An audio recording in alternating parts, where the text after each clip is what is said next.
Alors j'ai écrit cette lettre à Madame Assous, qui travaille à la direction de la protection des populations à la préfecture d'Annecy,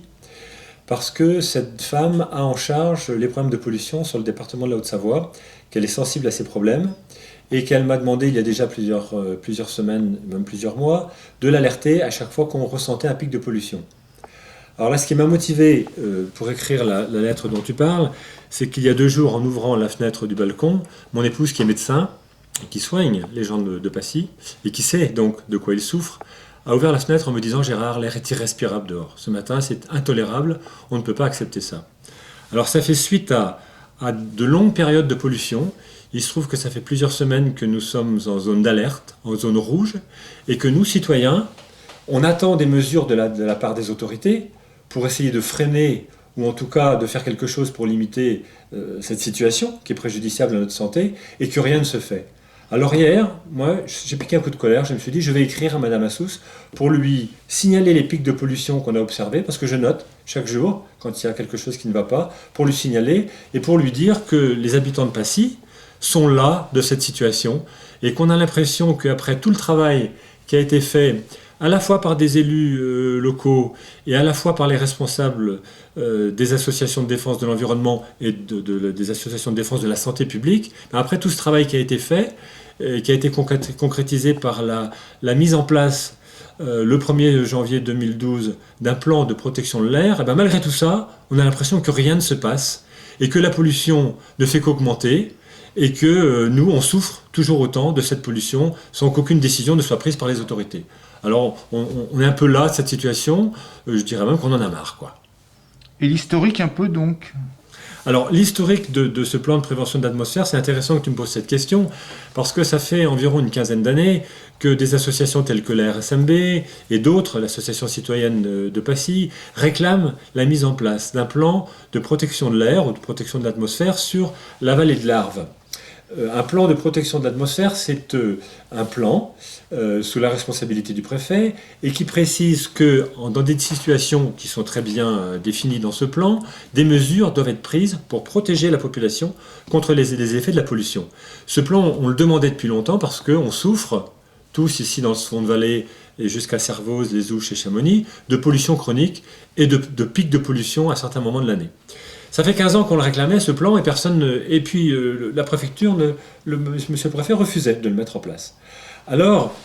5 présidents d'associations, le président de la RSMB, le président de 3 associations de Salanches et moi-même représentant la FRAPNA, nous nous sommes rendus en 2010 à la gendarmerie de Passy et nous avons déposé plainte devant le commandant de gendarmerie, déposé plainte contre monsieur le préfet pour non-respect d'une loi qui existe en France et qui n'est pas appliquée, qui est la loi LOR, qui traite de la protection de l'air et du droit, pour tout citoyen, de respirer un air convenable et en tout cas satisfaisant pour sa santé. Donc il y a eu cette première plainte qui a été déposée à la gendarmerie. Et puis, il ne s'est rien passé. Alors, un médecin de Passy, le docteur Cécile Buvry, qui soigne les habitants de Passy, suite à une période de pollution importante, a décidé d'écrire une lettre relativement sévère, relativement sèche à monsieur le préfet. Cette lettre, elle l'a fait signer avec difficulté et après beaucoup de travail, par 33 de ses collègues, tout de même, de la vallée de l'Arve, demandant à monsieur le préfet de mettre en place ce plan de protection de l'air, mais de mettre en place également une commission locale de surveillance de l'établissement industriel qui se trouve dans le fond de la vallée de l'Arve, l'usine SGL Carbone, et de mettre en place les conditions de réalisation soit d'une étude épidémiologique sur le fond de la vallée, soit d'une enquête d'impact sur la santé due à la pollution. Et là, il faut reconnaître que, eh bien, grâce